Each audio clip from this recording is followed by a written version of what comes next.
Olá, turminha! Hoje vamos começar mais uma aula de História e o tema da nossa aula de História do sexto ano é Povos e Culturas do Mediterrâneo, a desagregação do Império Romano.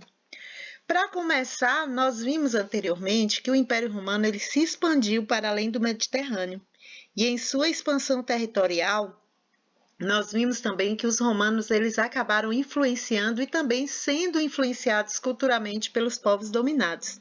Vimos também que muitas das criações romanas no campo da arquitetura, engenharia e do direito foram decisivas para compreender o mundo em que vivemos. No estudo de hoje, nós vamos ver um pouquinho como o Império Romano entrou em um processo de desagregação após uma crise prolongada e a dificuldade encontrada pelo Império em manter sua unidade devido à extensão de seu território, que era dominado por Roma, e também das pressões nas suas fronteiras.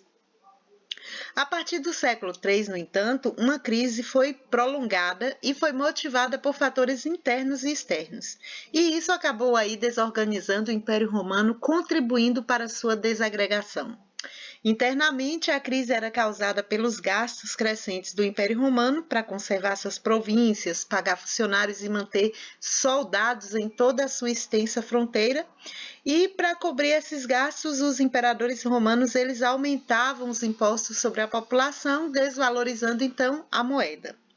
Como na época não havia dinheiro em papel, diminuía-se aí a quantidade de metal, ou seja, ouro ou prata, em cada moeda.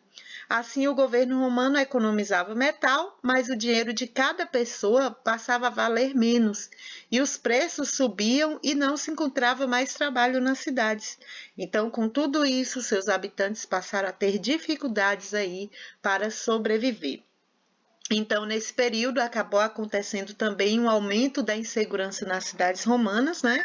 Isso tudo devido à pressão dos germanos nas fronteiras do Império e empobrecidos pela crise econômica e com muito medo dos germanos, muitos moradores da cidade se mudaram para o campo em busca de abrigo e trabalho. Então, as cidades se esvaziaram e a Europa viveu um processo de ruralização.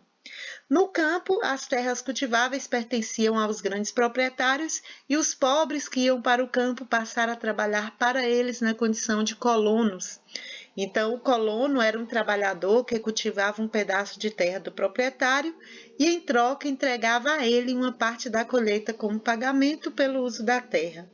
A essa relação de trabalho dá-se aí o nome de colonato. Então, vimos aqui o processo de ruralização e o processo de colonato, que foi aí processos, né, que vieram a contribuir aí para essa desagregação do Império Romano. Embora as distinções jurídicas entre escravo, liberto e homem livre continuassem muito precisas no direito romano, novas formas de dependência se desenvolveram. Então, a concentração da propriedade das terras em poucas mãos, com a difusão do latifúndio na maior parte do império, foi acompanhada do desenvolvimento do colonato, que se tornou a forma mais comum de exploração do trabalho agrícola. Isso fez surgirem aí as normas do direito romano que foi referentes aí ao colono, ou seja, um proprietário de terras e um colonos deviam fazer um contrato pelo qual o proprietário cedia um lote por 5 anos e o colono comprometia-se a um pagamento anual.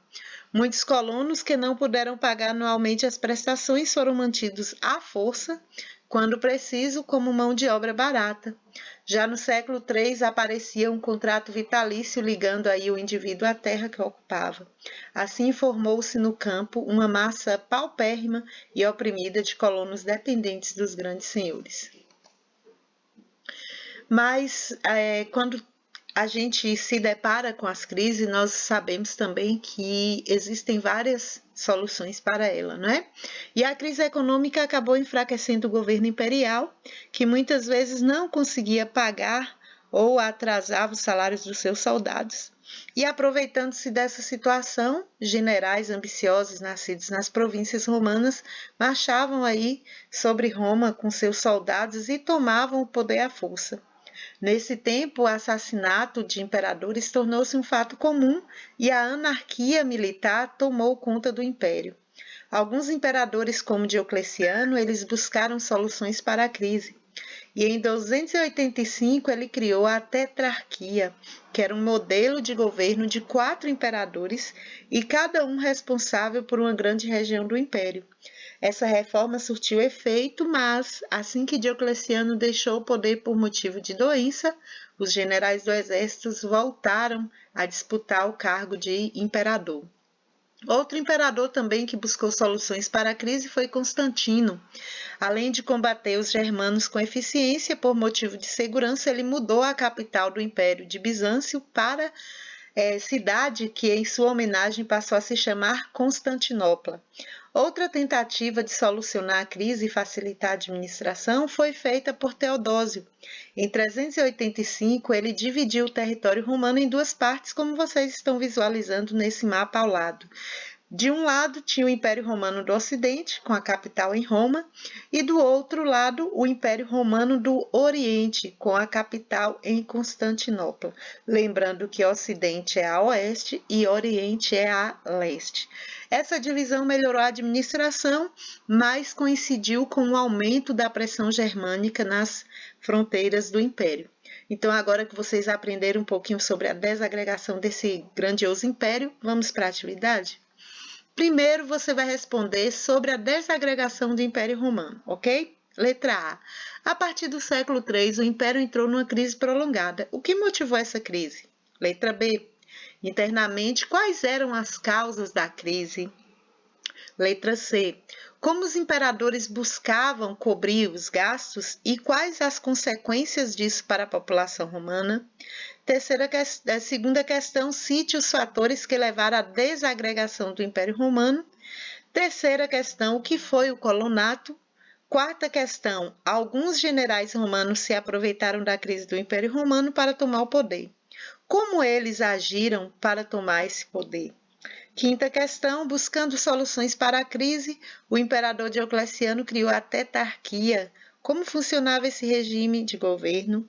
E a sexta e última questão, aponte as ações desenvolvidas por Constantino e Teodósio na busca de soluções para a crise do Império Romano. É isso aí, pessoal. Qualquer dúvida é só chamar.